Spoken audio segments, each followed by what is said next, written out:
Yeah, the first one, this is a tough one. This, Matty, who do you think should be the next Immortal? Of course, they're going to name an Immortal shortly. The committee had a meeting the other day. Jesus, it's tough. I mean, the one that's been spoken about a lot at the moment is Cameron Smith, and there is not a doubt in the world that Cameron is going to be an Immortal, whether it be this time around or the next time. He's in the argument as the greatest player of all time. It's going to happen. But I tell you what, there's some beauties. I mean, Ron Coote, for instance, just a phenomenal footballer. Ronnie Coote, there's a really strong argument for Ron.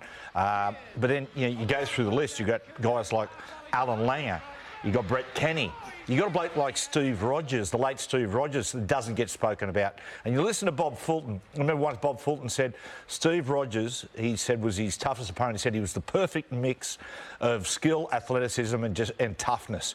So, mate, Glenn Lazarus, it goes on and on. Brett Kenny. Benny Elias. Benny Elias. Peter Sterling. Yeah, it's very hard. Whoever they pick will be well deserved. And the other one too is the Queensland coach, Billy Slater. I mean, so it's... Who do you think, Matthew? Yeah. Who do you think would... I'm a Brett Kenny man. I'm a Ronnie Coote man. Yeah. I just think because they need another one from that generation. As you said, like Smithy, he'll get it eventually. Yes. They'll all get him eventually, but I think we need to stay back a little bit deeper. Yeah, I think Ronnie deserves it. Like Alf, I think, deserves it.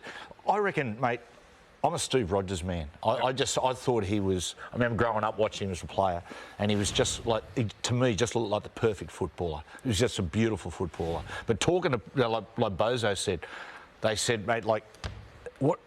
his skill and everything and what a try scorer was probably hid the fact of, they said he was just ridiculously tough. Like defensively, no one could get it over him. What is the... Because I know you had Webby on your radio show on Fridays. What is the judging criteria? Did he... It's just purely on the field. Okay. So oftentimes people will say, talk about a player and say, people will oftentimes say, well, look at this guy, what he did as a coach as well. It's just purely as a player. Who do you like? Nothing off the field. I like Bert. Oh, yeah? Yeah. Brett Kenny. Brett Kenny. Yeah. What yourself, Dale?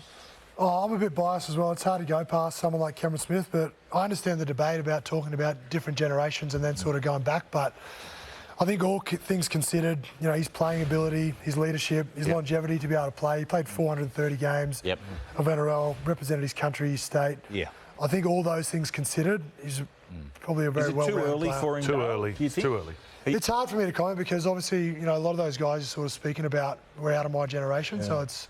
But I suppose if he's going to get it later on, why not now? Yeah. What's the difference? Because there's older generations that probably deserve it before he does. But he'll get it, but he's just got to wait his turn. Why? Yeah. If he's... Because we've seen, as Dale just rattled off all those stats, well, Ronnie that's Coote, not going to change. Captain his country, he's won multiple grand finals. I understand that, but... He was New South Wales Player of the Year a couple of times. There's just so many, like Brad Clyde, Glenn Lazarus. Yeah. Like Lazo was one of the greatest winners. Whoever gets it's going to deserve it. It's just that argument. We could argue all day. We could, Brian. And why not?